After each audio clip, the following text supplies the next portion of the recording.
I am Elena Carter, and for the better part of a decade, I didn't just save lives at the hospital, I financially propped up the people who were supposed to love me unconditionally. I am 34, a single mother to 6-year-old twins, and currently in the soul-crushing final stretch of my cardiology residency. My schedule is brutal, but the emotional cost has always been far higher than the physical exhaustion. The real weight I carried wasn't the medical knowledge I had to memorize, but the secret financial contract I had signed with my parents. For 8 long years, ever since I got pregnant and my marriage dissolved, I had been wiring $3,200 to my parents every single month. It was a staggering sum, totaling nearly $307,000, which represented almost every spare dollar I earned. I told everyone, my friends, my colleagues, that my parents were well off and retired comfortably. In reality, they were retired because I ensured they never needed to work again. I convinced myself this relentless sacrifice was the necessary toll for peace. This wasn't genuine love, this was a transactional relationship fueled by my deep-seated desire to be worthy of their approval. My mother, Carol Carter, perfected the art of sophisticated entitlement. She lived in a beautiful, sprawling ranch house in a desirable suburb that I was, essentially, paying for. She spent her days organizing elaborate book clubs, going to her spin classes, and taking weekend trips. She knew nothing of the bone-deep fatigue that came with my 90-hour work weeks. She only knew how to check her bank account on the first of the month. The few times I tried to discuss my twins, or God forbid, my own struggles, Carol Carter would pivot immediately, making the conversation about her own minor inconveniences. "Oh, Elena, the landscapers were late again. I simply don't have time for this nonsense," she'd sigh, completely deaf to the fact I hadn't slept more than 4 hours straight in a week. The financial arrangement was meant to buy stability and emotional access. It did neither. Carol Carter remained cold, distant, and utterly judgmental of my life choices, which apparently included choosing to become a highly specialized doctor instead of a docile suburban housewife. Then, 3 weeks ago, my carefully constructed world shattered. I was T-boned by a distracted driver while coming home from a particularly grueling shift. I was lucky, yes, but the damage to my leg was severe.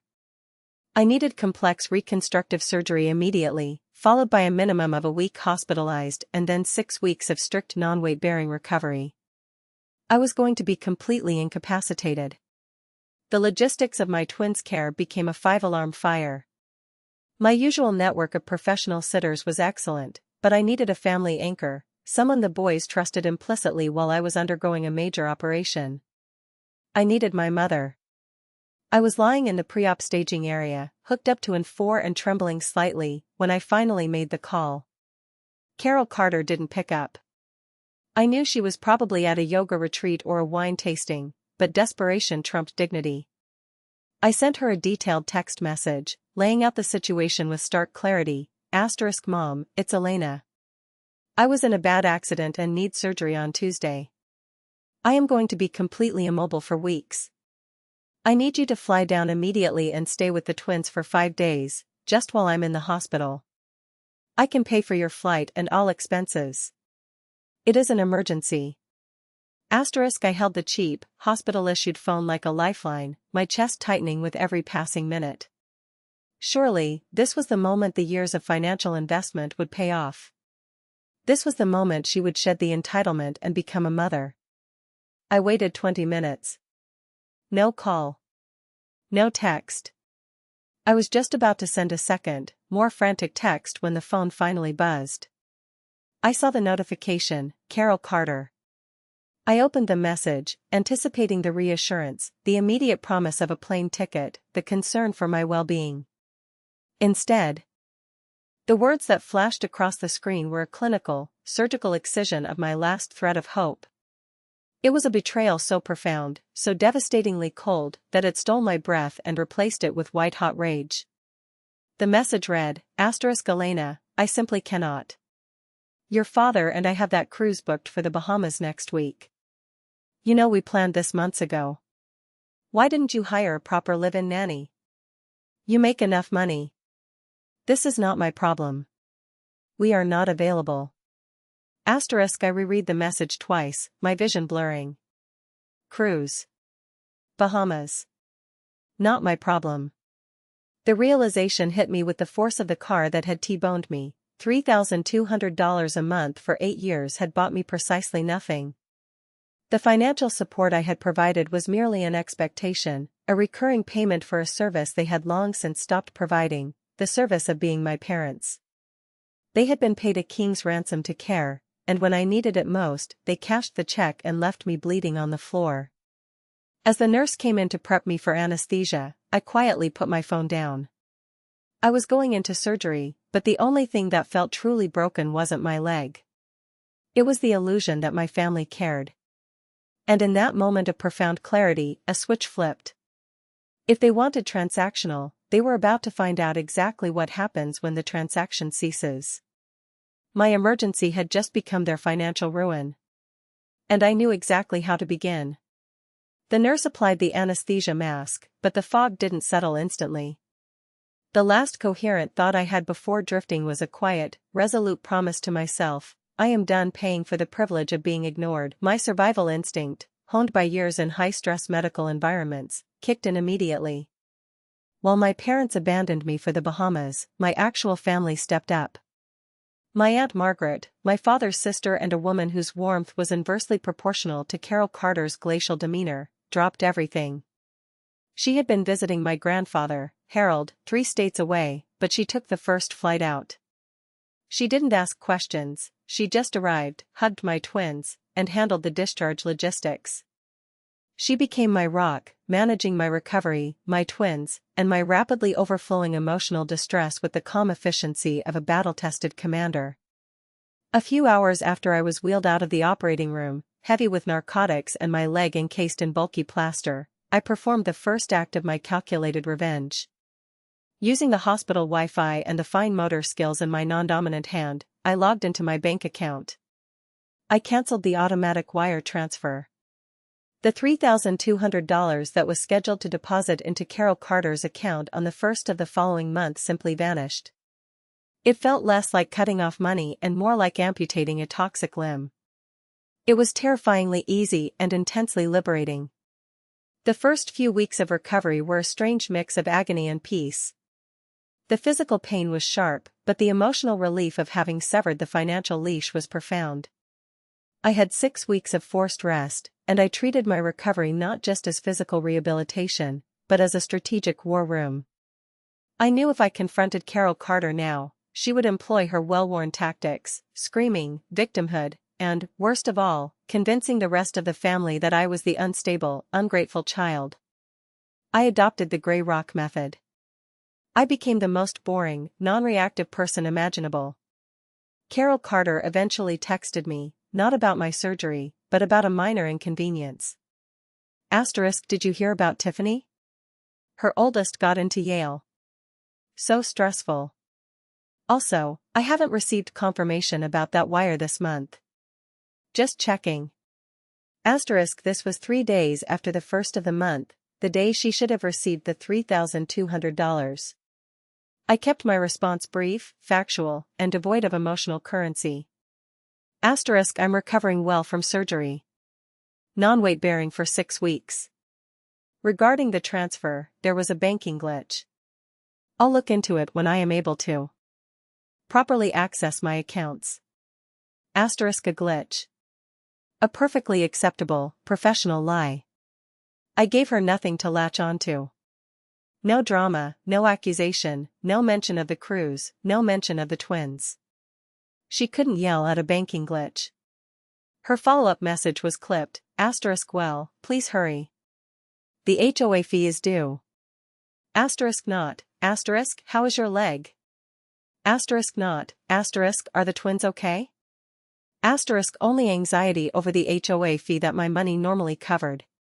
It was precisely the confirmation I needed: their dependency was total, and their care was non-existent.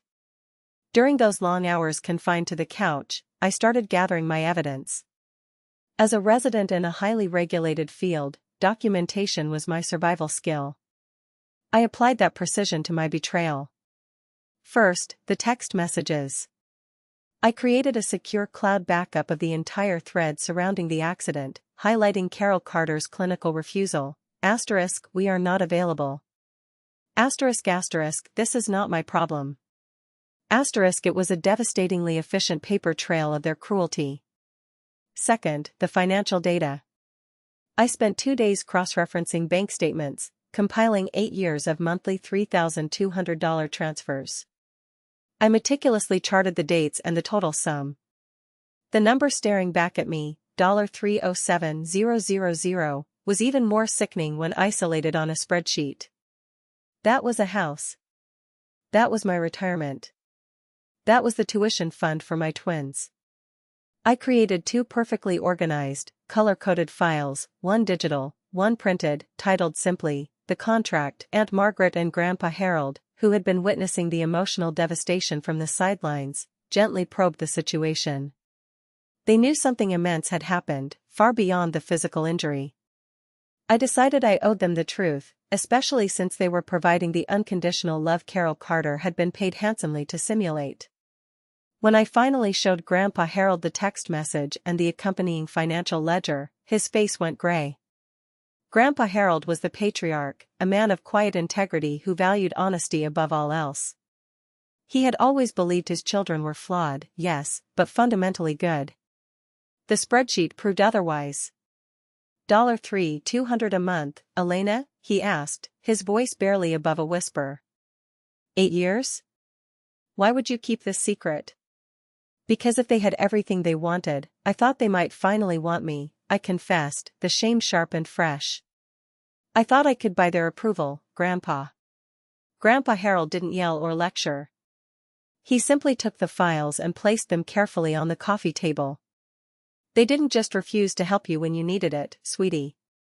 They exploited your desire for a family and then spat back the love you offered. This ends now. He told me his 70th birthday party was scheduled for the end of the month, just as I was due to shed my cast. It was a mandatory family gathering, one Carol Carter wouldn't dare miss, if only for the optics. We won't confront them now, Grandpa Harold said, echoing my own strategic thinking. We wait for the perfect, public moment. And when we do, we won't need to raise our voices. The facts will speak for themselves. My stomach tightened. I had spent weeks preparing the evidence, but the thought of the public exposure terrified me. But looking at the text message one last time, this is not my problem, my resolve hardened. It was time for my parents to understand the very real, immediate consequences of making their daughter's life-threatening emergency their financial problem. The 6 weeks following my surgery weren't a recovery period, they were a slow, simmering countdown. My leg healed remarkably well, thanks to aggressive physical therapy and the absolute clarity of my mission. I shed the plaster cast 2 days before Grandpa Harold's 70th birthday party, a metaphorical shedding of the heavy weight I had carried for 8 years. While my body mended, my mind was occupied with the tactical execution of the plan. I had to maintain the illusion of a banking glitch while my mother, Carol Carter, slowly began to panic. The text messages during those weeks were agonizingly predictable. They were rapid fire, moving from passive-aggressive concern to outright, barely veiled demands. The water heater suddenly went out, Elena. We need to replace it immediately. Please resolve that banking issue, it's very inconvenient timing. The quarterly tax payment is due. Are you still having trouble accessing your accounts? Maybe you should switch banks. Honestly, the level of unprofessionalism is shocking. She never asked if I was walking yet. She never asked if the twins had adjusted to the schedule change. She only cared about the sudden absence of the $3,200 monthly injection that kept her life afloat. I continued to reply with the bland, bureaucratic tone of a customer service representative. Understood. Working with the bank. Will advise when resolved. I had been so effective at convincing her that the money was an automatic, guaranteed deposit that she truly couldn't conceive of it simply stopping. She wasn't angry yet, she was frustrated, viewing me as an obstacle to be managed, not a daughter who had just undergone major trauma. This smug certainty was the final layer of insulation I needed for the trap. She would walk into that party believing that I was temporarily incompetent, but fundamentally captive. The day before the party, Aunt Margaret drove me over to Grandpa Harold's house for the final strategy session. I brought the contract, the digital and physical files detailing the $307,000 paid and the text message refusing to care for my twins. Grandpa Harold, sitting at his sturdy oak dining table, looked older and sterner than I had ever seen him. "Are you sure about this, Elena Carter?" he asked, tapping the folder gently. "Once this is out, there is no going back. Your mother will never forgive you. She refused to take care of my children for 5 days when I had metal screws drilled into my leg." "Grandpa," I said, my voice steady. "She chose a cruise funded by me, over my safety. She hasn't spoken to me in a meaningful way in a decade. There's nothing left to forgive. I'm not asking for a relationship anymore. I'm just cutting ties." Aunt Margaret nodded, placing a reassuring hand on my shoulder.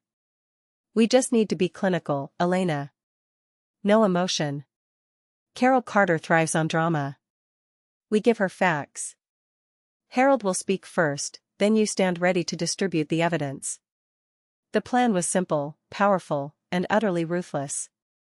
Grandpa Harold, as the respected patriarch, would interrupt the toasts, the traditional, most attention-demanding part of the evening. He would begin by thanking everyone for their support of me, indirectly forcing Carol Carter to acknowledge my existence and recovery. Then, he would pivot. I chose a modest dress for the party that allowed me to move easily on my crutches, and to carry my envelope. I was not there to impress, I was there to deliver a surgical strike.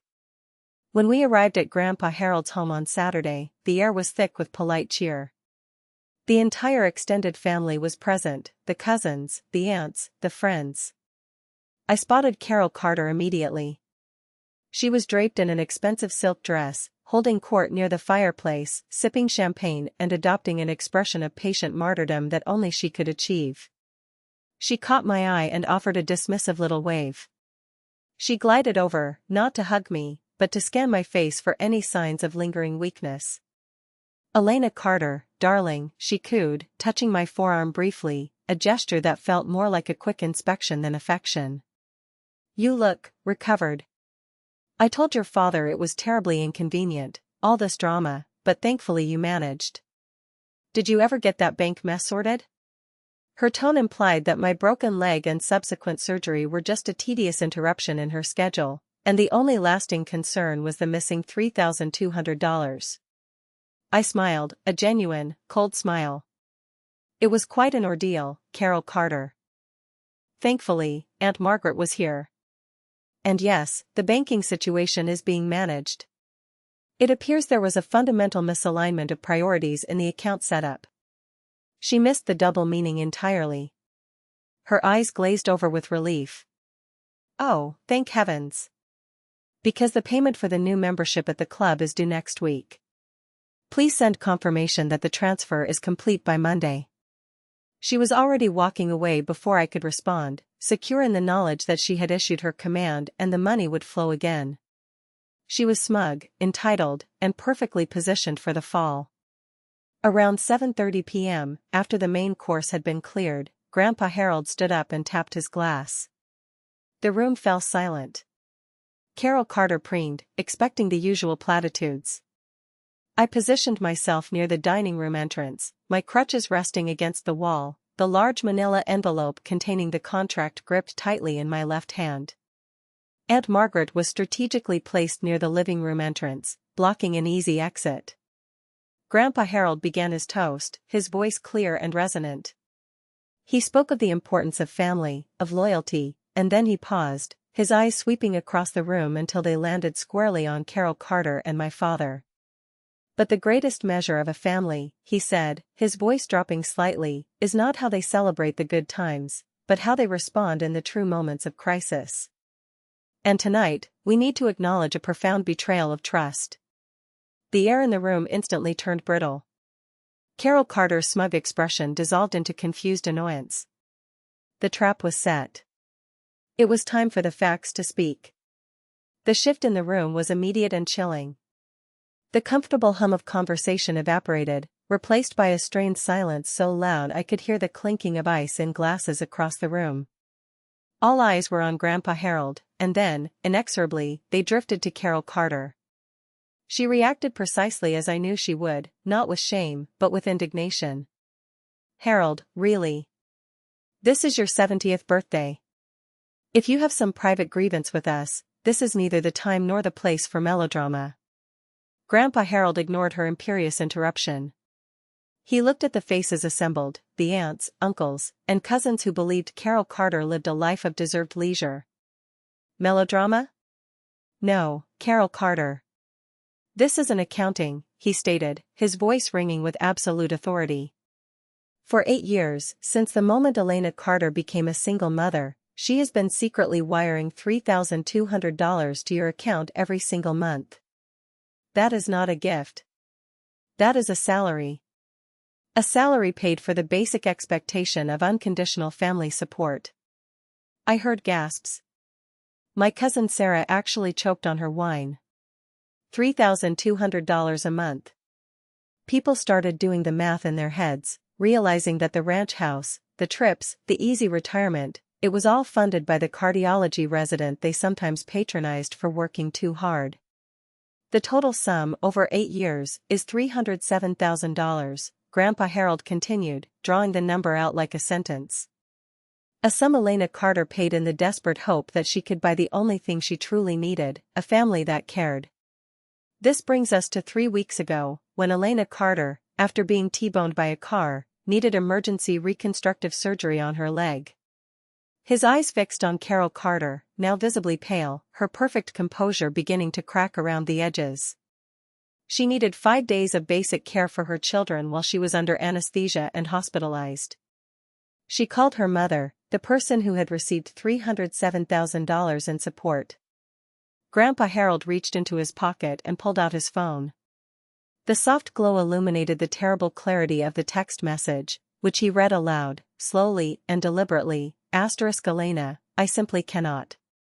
Your father and I have that cruise booked for the Bahamas next week. You know we planned this months ago. Why didn't you hire a proper live-in nanny? You make enough money. This is not my problem. We are not available.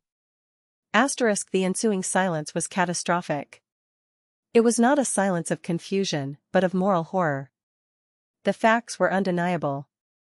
Carol Carter had prioritized a pleasure trip, funded by her daughter, over her daughter's life-altering medical emergency.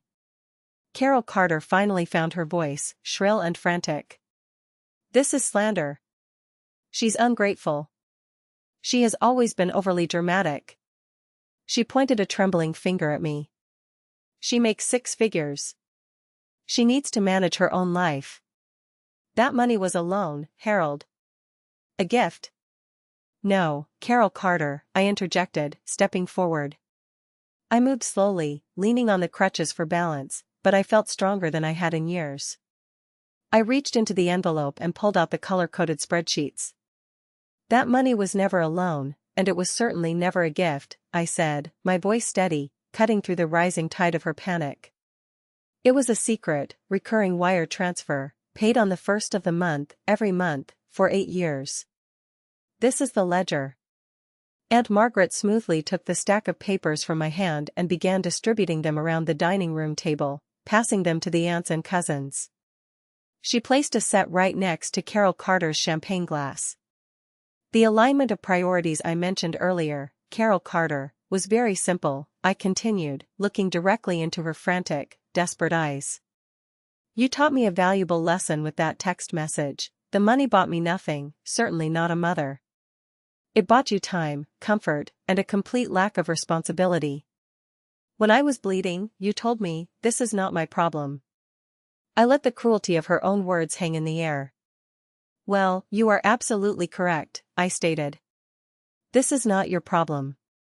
And because you are not available for the demands of my life, the financial support that paid for yours has ceased. Permanently. The banking glitch you inquired about was me canceling the automatic transfer while lying in the recovery room." The realization hit Carol Carter like a physical blow. Her face, which had been contorted by angry defensiveness, crumpled into true fear. She hadn't just lost a fight, she had lost her entire lifestyle.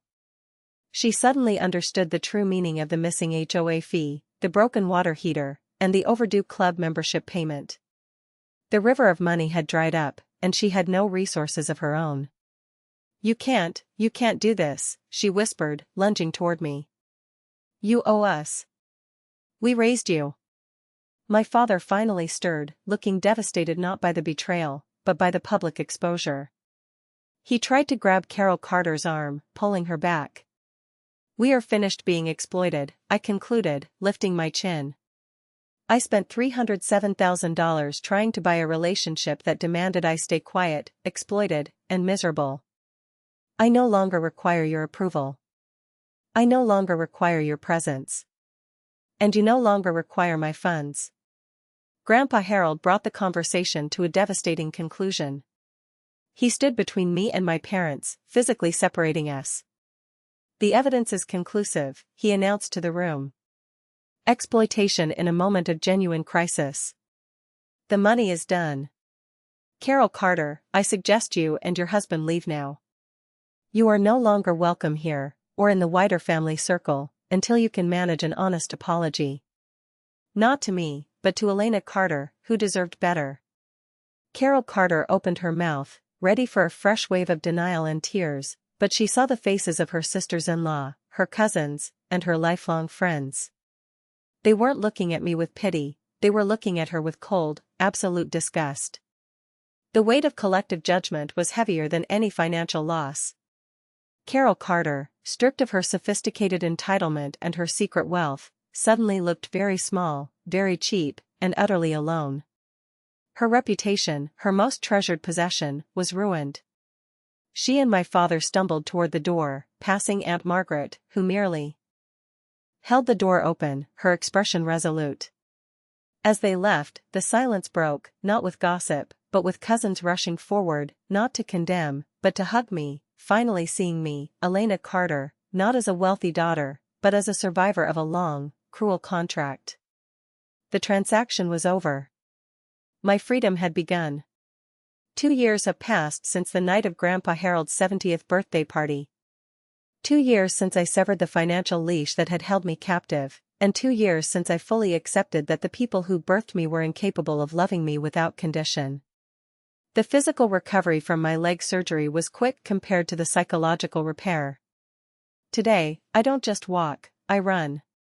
I finished my cardiology residency 6 months ago, and I now have a prestigious attending position at a major metropolitan hospital. My life is still intense, but the brutal, suffocating weight of supporting Carol Carter and my father is finally gone. The $3,200 that used to vanish into their accounts every month now funds my twins' college savings, my mortgage, and, critically, my peace of mind. The immediate aftermath of the birthday party was swift and brutal for Carol Carter. The public revelation of the $307,000 exploitation was worse than any financial penalty. Grandpa Harold's extended family, who prided themselves on quiet dignity, collectively froze them out. They lost their primary social circle almost overnight. Within 3 months of the wire transfer stopping, the carefully constructed facade of their wealth crumbled. Carol Carter had zero independent income, and my father's small pension barely covered utilities. They missed the HOA payments, the property taxes became delinquent, and the ranch house, the very symbol of the lifestyle I had paid for, became a source of paralyzing stress. They called me incessantly at first, the messages shifting from enraged demands to pathetic pleas. Carol Carter insisted I was ruining her life, conveniently forgetting that she had declared my life-threatening emergency not my problem. I never responded. I remained the gray rock, unmoved and silent. They were eventually forced to sell the ranch house. The family grapevine, diligently maintained by Aunt Margaret, confirmed the details. They downsized drastically, moving into a modest, cramped 2-bedroom condominium miles away from their comfortable suburb. Carol Carter, the woman of elaborate book clubs and spin classes, had to learn the indignity of working a part-time job answering phones, a necessity to cover the basic costs of a life she previously treated as charity. Aunt Margaret also reported a final, satisfying detail. My sister, Vanessa, who had always eagerly benefited from Carol Carter's largesse and consistently judged my career choices, suffered professional consequences. She lost her position on a powerful local charity board when the truth about the source of her family's wealth, and their moral indifference, became public knowledge through extended family chatter. Exploitation, it turns out, has an ugly ripple effect. About a year ago, I received one final, unexpected communication. It was a late-night call from Carol Carter. I almost didn't answer, but curiosity won. Her voice, usually sharp and entitled, was flat. She didn't offer a soaring apology. She just sounded tired and defeated. "Elena Carter," she said, her voice barely a whisper. "I want you to know. I was wrong. I was selfish, and I ruined everything. It wasn't the perfect, heart-wrenching repentance you see in movies. But it was a stark admission of failure, delivered from a place of genuine loss." I heard the true cost of that $3,200 monthly cessation in her tone. "I know, Carol Carter," I replied calmly. "And now you understand the consequences." I hung up, not with triumph, but with definitive closure. The call proved I hadn't been buying love, I had only been funding denial. My life, conversely, is rich and full. My twins are 8, hilarious, and secure. Grandpa Harold is thriving, and Aunt Margaret remains my unwavering ally. We celebrated Thanksgiving last year at my house, a true family gathering, free of performance and contracts. The scar on my leg is a permanent reminder of the physical injury. But the deeper, spiritual wound inflicted by years of trying to be worthy has fully healed. I finally realize that genuine love doesn't require a recurring payment. It is freely given, and the moment it becomes a transaction, it ceases to be love at all. I am independent, financially solvent, and, most importantly, finally free.